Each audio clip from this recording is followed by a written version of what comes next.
It's up. Who want to go? 100%. I ain't got 100 on me now. I got like 40, 50 on me. Yeah, that's cool. It's right. You can come get this right now, nigga. Man, were you smoking when you said you're better than Nas? That's what Shannon Sharpe asked Jim Jones straight to his face during their live podcast on Nightcap. And from that moment on, it got real. It started as a conversation about music and legacy, but it quickly turned into a full-on back and forth about Billboard hits, lyrical ability, street credibility, and even who can lift more in the gym. I'm about to break down everything that led up to this moment, what Jim Jones really said about Nas, and why this debate blew up the internet. So here's how it all began. On a smaller podcast, a young dude, 22 years old, born in 2003, said something that lit a fire. Jim Jones has more hits than Nas. You gotta evolve. That's just what it's about. Now listen, I get it. He's from the era of Ballin', Pop Champagne, and Summer in Miami. He didn't grow up on One Mic or If I Ruled the World.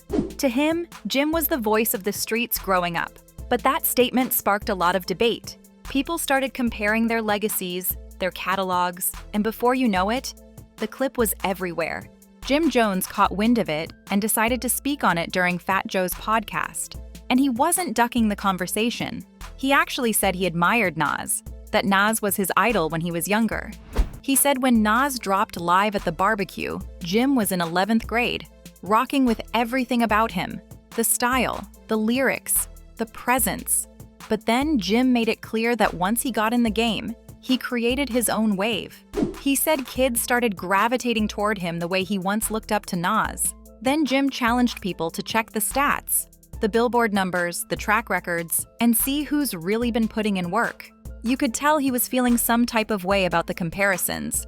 Fast forward to Shannon Sharpe's podcast Nightcap, where Jim Jones pulled up for what should have been a regular sit-down. But Shannon came with the smoke. He was number 2 in college. I got number 2 in college. He was 84. I was 84. He straight up asked Jim, "Were you high when you said you're better than Nas?"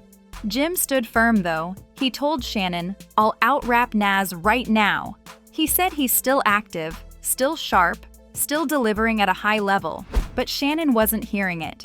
He told Jim, "Bro, you're not in my league. You're not even in the same places I'm moving in."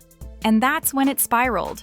Gym challenges, money talk, legacy comparisons. It was wild. Shannon even said, "You want to see me in the gym? I'll kick your..." And let's just say, they both got competitive real fast. At that point, the whole debate shifted from just music to ego. Jim said, "Put your money where your mouth is." And Shannon fired back with Jim stats.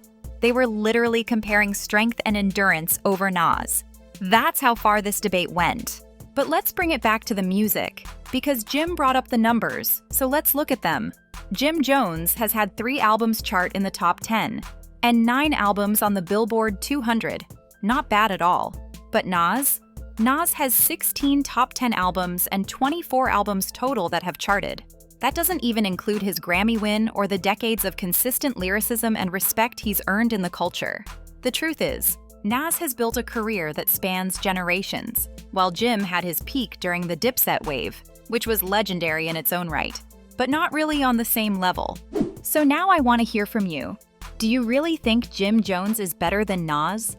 Do you respect Jim's confidence? Or is this just a marketing move to stir up buzz? Drop your thoughts in the comments down below. I really want to know what y'all think about this whole situation. And if you made it this far in the video, hit that like button. It really helps push this content through the algorithm. Make sure you subscribe to the channel and turn on those notifications so you never miss another viral moment. Appreciate y'all as always. I'll catch you in the next one. Peace.